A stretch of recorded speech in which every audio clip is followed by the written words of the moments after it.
Bien, jóvenes, vamos a ir revisando estos temas del pensamiento filosófico como esfuerzo para explicar la sociedad. Recordemos un poco dónde nos habíamos quedado. Estábamos viendo el tema de la esencia, el ágora, la preocupación que tienen los griegos realmente por buscar espacios en los cuales se pueda expresar y se pueda dar cuenta de algunos elementos de la relación con la sociedad. Vamos dentro de esta temática a ver el siguiente subtema. Voy a ponerlo con azul. Filosofía.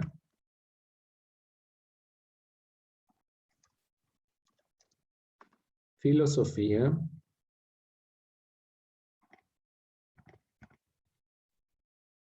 Y sociedad en la antigua Grecia. La filosofía en la antigua Grecia tuvo una fuerte preocupación por los asuntos relacionados a la vida práctica.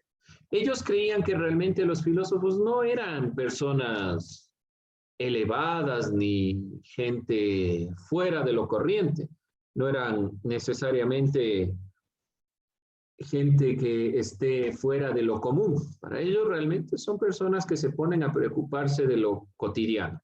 Especialmente buscaban buscar y brindar pautas para el comportamiento ético y político de los ciudadanos. Sin embargo, no parte del postulado de que los individuos puedan obrar según su propia voluntad, sino que tienen que adecuarse a la imagen normativa o ideal del ser humano. Pero más allá de esta consideración, tomamos en cuenta algunos elementos importantes. Primero, hay dos posturas filosóficas importantes, la ética y la política. Son estudios propios de los griegos, obviamente de los filósofos griegos. Vamos a ir desglosando un poco esto de ética y política para tenerlo en cuenta de manera general. ¿Qué se entiende por ética? Alguien debe haber escuchado esta palabra, ética. ¿Qué es la ética? Como modales o personalidad.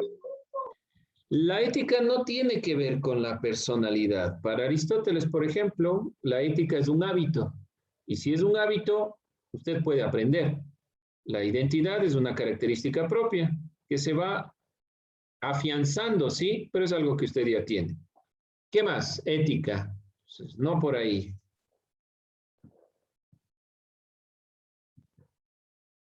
¿Creen que ética y moral es lo mismo? ¿Significan lo mismo? Ética y moral. Moral. ¿Quién No, dice sería eso? diferente. ¿Cuál es la diferencia entonces si es diferente? Ah, no, la escuché inmoral. Perdón, no lo entendí, Nicolás. No, perdón, profe, pensé que dijo inmoral, no moral. No, moral. ¿La ética y moral es lo mismo?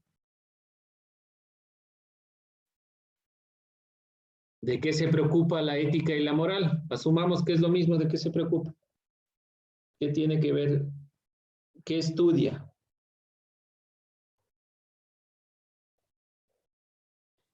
Pongo un ejemplo. Si un ámbito de la matemática, perdón, de la filosofía en la época es la matemática, estudia los números, las relaciones numéricas y todos estos elementos, la geometría, la relación de los elementos matemático-geométricos que se van relacionando con la realidad para entender la realidad. ¿De qué estudiará la ética?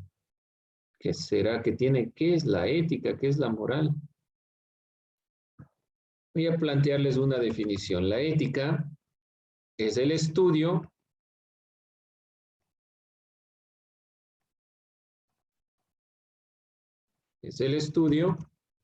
del comportamiento moral. Ya de fondo, pues pueden decir, pues no me estás diciendo nada. Prácticamente me dejan las mismas. Yo les digo, primera instancia, ética y moral no son lo mismo para el ámbito filosófico. Las personas utilizan indistintamente, las personas tienen que ser éticas, las personas tienen que ser morales, y no, esencialmente no es lo mismo. Aun cuando se podría considerar en un mismo sentido, porque ética viene de la palabra griega ethos, y moral viene de la palabra latina, mor moris, que es la morada, donde vive ¿qué? El ser, las costumbres. Podemos plantearnos, como nos dice el diccionario, para tener en cuenta la moral, el comportamiento, el estudio filosófico,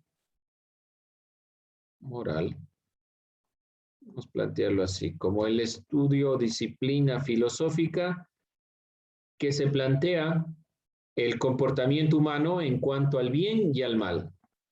Estas son las dos preocupaciones clásicas de la ética también. Pero, ¿cuál es la diferencia entre ética y moral? La ética es un estudio filosófico. ¿Qué significa que sea un estudio filosófico? Que no se va a plantear la moral para usted. No va a preocuparse cómo Nicolás se comporta en la clase de filosofía, cómo Matías se comporta en la clase de matemáticas, cómo Dylan se comporta en tal clase. No va a ser eso el estudio de la ética. El estudio de la ética va a preguntarse sobre lo universal, porque es un estudio filosófico. Cómo el ser humano debe comportarse en la realidad, cómo se comporta, qué es la justicia, qué es lo bueno, qué es lo malo. En cambio, la moral va a estudiar el comportamiento humano concreto. Y aquí hablamos de normas, costumbres que debemos tener. Entonces, la moral sí se ocupa del comportamiento tal vez de los ecuatorianos, de un grupo, de una persona. La ética se preocupa en general del comportamiento. Para la ética va a haber una preocupación que a nosotros nos compete en esta clase, ya teniendo en cuenta qué es y de qué trata la ética, por lo menos de manera general. La ética va a buscar en los griegos el arete. Yo decía, arete tiene una doble significación. Para los griegos significa virtud. Ya vamos a ver cuáles son las virtudes para Aristóteles, que era uno de los filósofos que mayormente nombramos, para Platón, para Sócrates. Significa virtud. Se puede comprender entonces como una expresión de los más altos ideales a la virtud. Los más altos ideales del ser humano. ¿Cuál es el ideal del ser humano? ¿Qué quiere hacer con su vida? Algunos elementos relacionados al comportamiento en relación con los demás. La virtud. También se puede comprender al arete. Este tema no lo vamos nosotros a topar tanto, pero hay otra concepción que por lo general no se utiliza en cuanto a arete, que significa honor. No nos va a interesar demasiado este tema, pero sí es importante que lo tengan en cuenta. Arete también significa honor.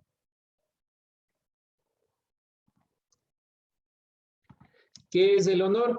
El ser humano lo adquiere gracias al reconocimiento social.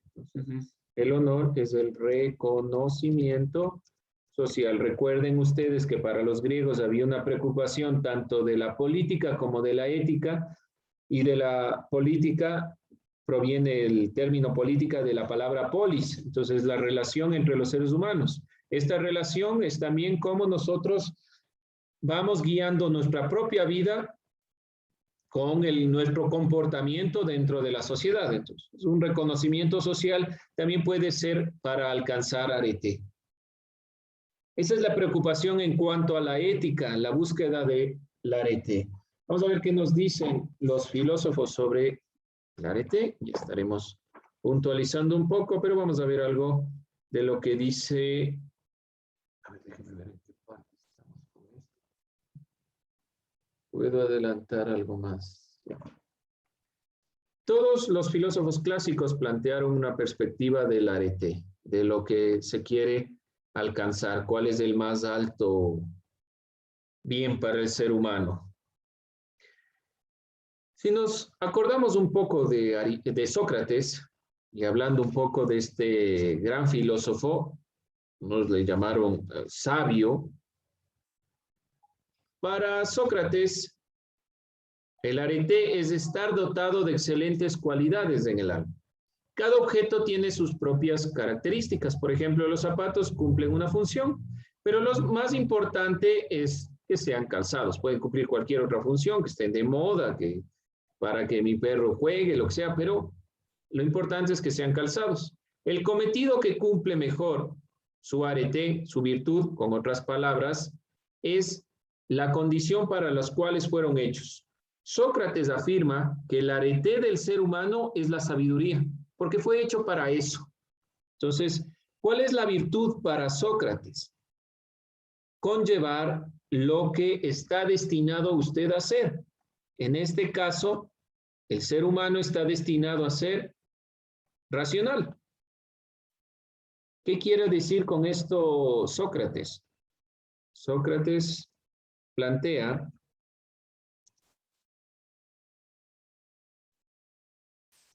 que el arete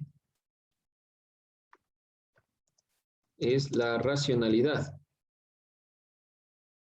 la razón para el humano. Estamos destinados a ser racionales, somos racionales, dice Sócrates. Por lo tanto, ¿qué conlleva esto de fondo? Sócrates dice, aquel que conoce el bien necesariamente va a hacer el bien. Por lo tanto, el mal es simplemente la ignorancia, el no conocer el bien. Sócrates dice que aquel que conoce el bien hace el bien.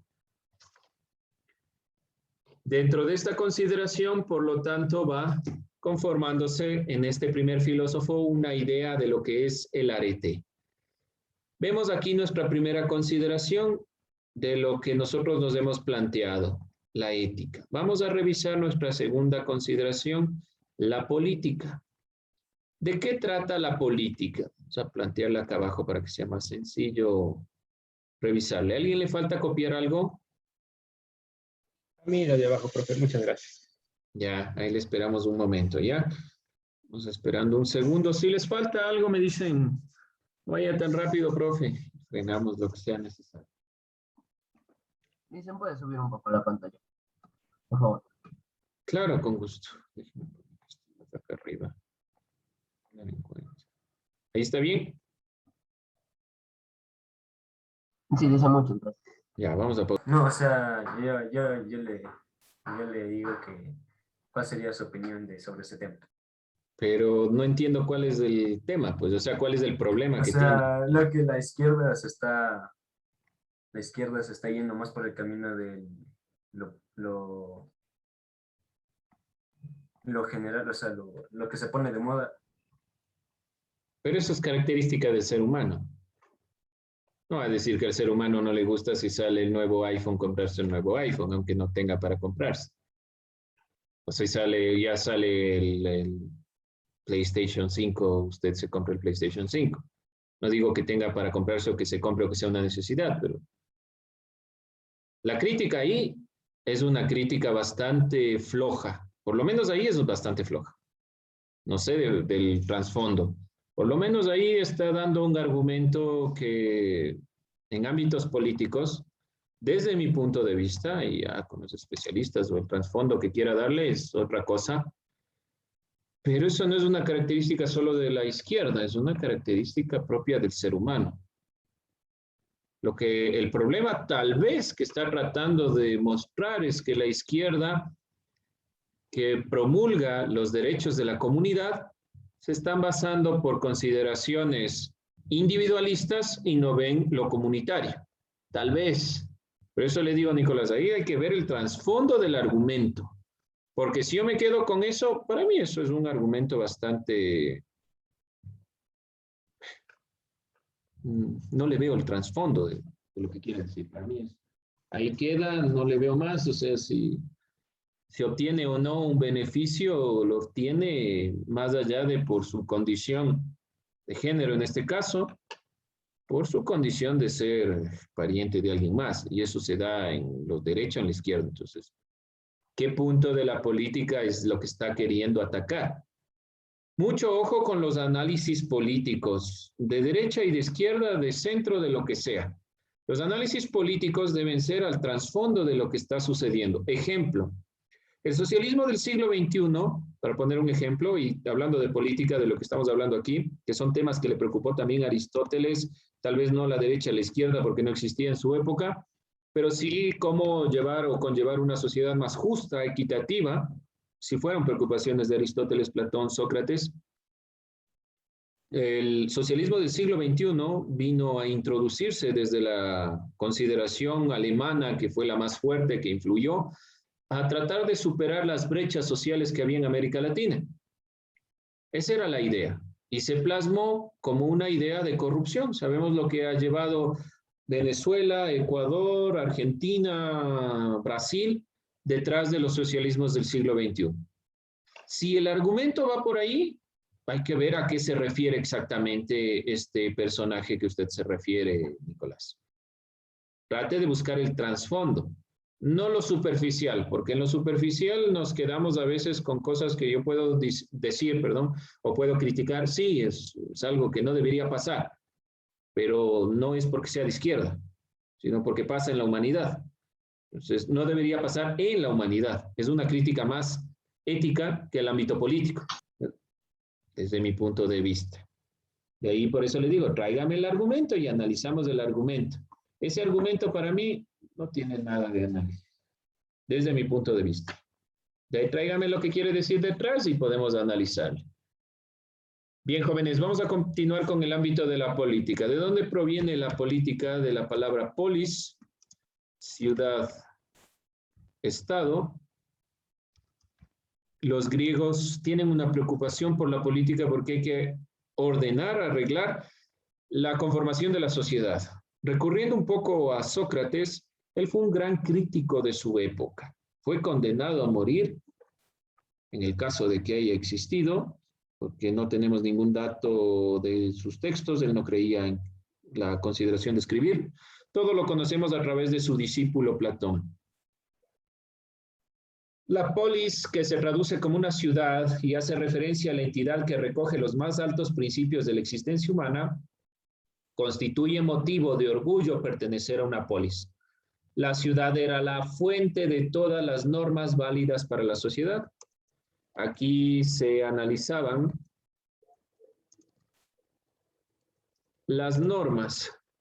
Uno de los ámbitos, por ejemplo, en Aristóteles, muy importante para él fue la democracia. Y digo para él porque para Platón no. La democracia no era la mejor vía. Era bastante peligroso darle al pueblo la opción de que opine. Pero de todos modos se han venido dando algunos elementos. Los filósofos acostumbran a comunicar sus ideas en los espacios públicos, en las ágoras, y a dialogar con los amigos y con el resto de los ciudadanos. Aquí se van dando algunos elementos importantes que vamos nosotros retratando y vamos puntualizando. Vamos a recurrir un poco a Sócrates, a ver algo de su biografía en este punto, ya que hemos introducido a este filósofo. Sócrates, aproximadamente, ya que no tenemos dato exacto, su vida fue del 469 al 399 a.C. Nació en Atenas de padre escultor y madre comadrona, se casó a una edad avanzada, se alista 3 veces como soldado en la guerra del Peloponesio. Sus contemporáneos lo recuerdan por su aspecto no muy agradable, caía a menudo en los estados de trance, fue crítico de los sofistas, condenado a muerte por el rechazo de huir y fue condenado a beber una copa de cicuta, que es un veneno propio, una planta, por corromper a la juventud y por irse en contra de los dioses. Ese fue realmente. Él habla del conocimiento de uno mismo, es importante. Otra consideración importante para tomar en cuenta de Sócrates, una sacerdotisa del templo de Apolo en Delfos le dice a Sócrates que va a ser el más sabio de todo el mundo. Y Sócrates se pregunta, ¿por qué yo? que no sé lo que significa la justicia, la belleza, el amor, no sé nada. ¿Por qué soy yo el llamado a ser el más sabio de todos los tiempos? Tras oír estas palabras, Sócrates se sorprende de la sacerdotisa y va realmente no convencido de ser un sabio, de no saber nada, y comienza a preguntar a la gente. Sócrates es el caso más particular del ámbito político en el cual el filósofo sale a las calles a preguntar. Sócrates no se conforma con los argumentos y su forma de entender, su metodología, se llama la mayéutica. Sócrates dice, como la madre, que era una comadrona, que era una partera, daba a luz a los niños, el filósofo debe dar a luz a las ideas. Sócrates y algunos de estos filósofos creían en la reminiscencia, es decir, que tenemos algo del pasado, no en la reencarnación exactamente, no es que reencarnamos, sino que el ser humano ha guardado ideas ya por tiempos memoriales. Entonces, debe estar las ideas ahí, solo que el ser humano se ha olvidado. Y Sócrates utiliza la metodología para dar a luz las ideas que ya están en la otra persona. La verdad ya la tienen todos ustedes. Y por medio del preguntar, Sócrates ha tratado de entender qué son las cosas en realidad. Vamos simplemente a ver un ejemplo. No sé si ya les planteé el ejemplo de Sócrates. Ya les puse el video sobre Sócrates. ¿Pudimos ver el video de Sócrates? ¿No todavía? Ya, vamos a ver un pequeño video en ejemplo cómo funciona la mayéutica y con eso vamos cerrando esto.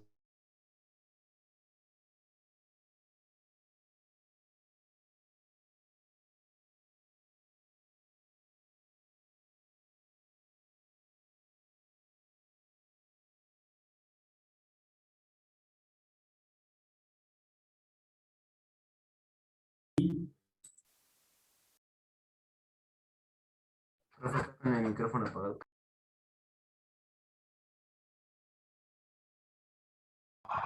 Ya, como les digo, van a escuchar un pequeño zumbido de fondo. No se asuste, no pasa nada. Es parte del video y escuche lo que dice Sócrates.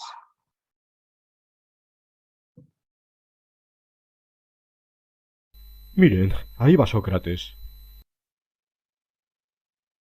Te saludo, Sócrates. Oh, el excelente Hippias. Hace mucho que no teníamos el placer de verte en la ciudad. ¿A dónde vas tan bien equipado? Al gimnasio a pronunciar un discurso sobre la genealogía de los dioses. ¿Te gustaría escucharlo? Tengo cosas que hacer y lamentablemente no puedo acompañarte. Es un discurso que ya he hecho. Todos me han dicho que es muy bello. Sería un placer tener también tu opinión. Dijiste muy bello. ¿Sabes entonces lo que es la belleza? Claro, ciertamente. ¿Y serías capaz de explicármelo? Nada es más fácil. Una bella virgen. He ahí, Sócrates, lo que es bello.